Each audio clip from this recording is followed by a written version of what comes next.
We are very happy to be here today in St Austell. As Grand Bard, I welcome to our Gorsedh the Mayor, Councillor Brian Palmer, the first townsperson in St Austell, and his wife Alison. We are very honoured to be here today, and thank you and St Austell Football Club for allowing us to gather here on this field.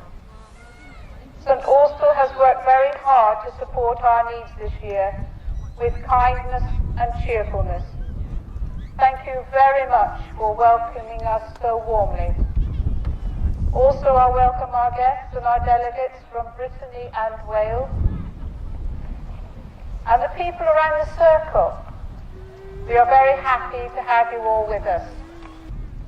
I have just come back from the Welsh Eisteddfod at Maesford, Mid Wales, where I met Benjamin Zephaniah, the poet of Afro-Caribbean culture, though born and bred in Wandsworth, Birmingham, and very, very proud to be British.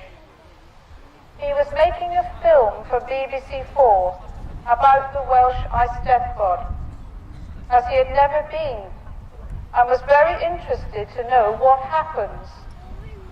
As we waited to go on stage for the crowning of the poet, my crown attracted him, and after finding out that I was the Grand Bard of Cornwall, he asked if he could speak to me about Cornish culture. Benjamin said he was very interested in the culture of the indigenous people who had lived on these islands, the Scots, the Irish, the Welsh, and the Cornish. In other words, the Celts. He was full of questions. Why don't I know about this Eisteddfod and what goes on? Here we have an expression of Welshness.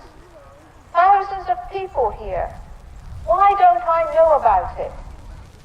This is a huge event, lasting a week.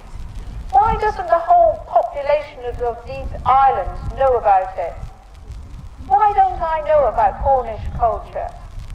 Britain is made up of different nations, and everyone should know about the culture of the original inhabitants and celebrate that. Why are we not taught about the history of these nations and their cultures in our schools? Why? I just said, exactly. Welcome to my world, the world of the Celts in Britain today. We discussed the television showing documentaries on the immigrant population, their cultures and their celebrations. Every year we see programs about the Notting Hill Carnival and the Afro-Caribbean, Benjamin's culture. It's on the main news. And celebrating Chinese New Year with dragons dancing down the street.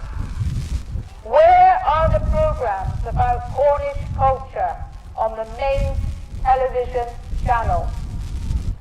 How it cheered me to hear these views, objective views from someone who is from an immigrant culture and proud to be British.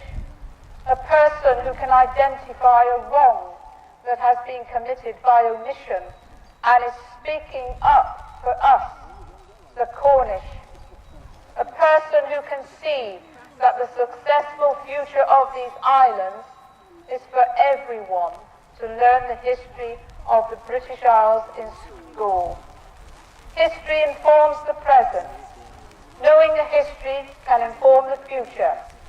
By understanding the history of Scotland, Wales, Ireland and Cornwall, tolerance will take the place of ignorance and peace will reign. So where are the television crews today? Are they filming the Gorsedh, this unique expression of Cornishness? No, they are not. As the Gorsedh Marshal for many years, I know we have asked the TV companies to come to the Gorsedh year after year, and the answer is always the same. On Saturday, sport comes first, and we do not have any spare film crews to come to the Gorsedh. I probably shouldn't be saying this standing on a football pitch, but it's the truth. We've had these documentaries on Cornwall by so-called celebrities. For example, Caroline Quentin's My Cornwall, which are seen through the eyes of someone who comes here on holiday as a child and continues to do so. There was nothing in it about the real Cornwall. Given the extensive global reach of this programme, that piece of film could have been used to tell the rest of the nations in the British Isles and the world about the real Cornwall, its language, its culture, and its fascinating history. So what is the way forward? Firstly, we need to remember and remind everyone else that in 2014, the Cornish people were recognised by the government as a nation under the Framework Convention for the Protection of National Minorities, on a par with the UK's other Celtic people, the Scots, the Welsh and the Irish. The broad aims of the Framework Convention are to ensure that the government respects the rights of the Cornish people, and it undertakes to combat discrimination, promote equality, to preserve and develop the culture and identity, and guarantee certain freedoms in relation to access to the media, our language and our education. We look forward to seeing this implemented, which includes the television. It is now 16 months, and I'm counting, after this announcement, and we need to see signs of implementation and their results as soon as possible.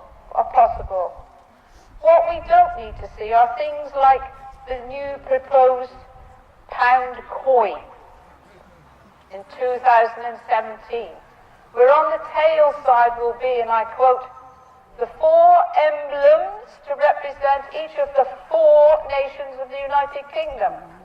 The English rose, the leek for Wales, the Scottish thistle, and the shamrock for Northern Ireland. Where is the symbol for Kernow, gorse, Cornish heather, or even a chuff? This is breaking the convention where the government has agreed to combat discrimination and promote equality, and to give us the same status on a par with UK's other Celtic people. Secondly, we must get our Cornish language and history taught in our schools, so that our children understand what it means to be Cornish. Every child has the right to learn their own language.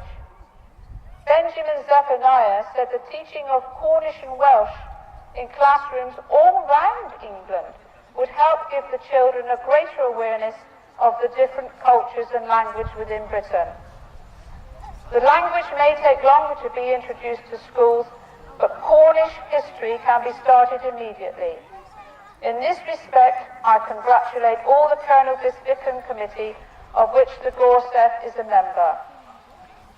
In the year 2000, every Cornish school child was given a book to mark the millennium entitled Kernow Bisbican, Cornwall Forever, a book filled with history and culture of Cornwall.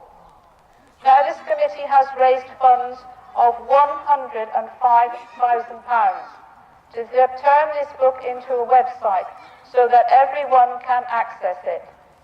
The World Wide Web is our only way and chance to teach Cornish history at present, and to reach all those Cornish folk in the diaspora as well.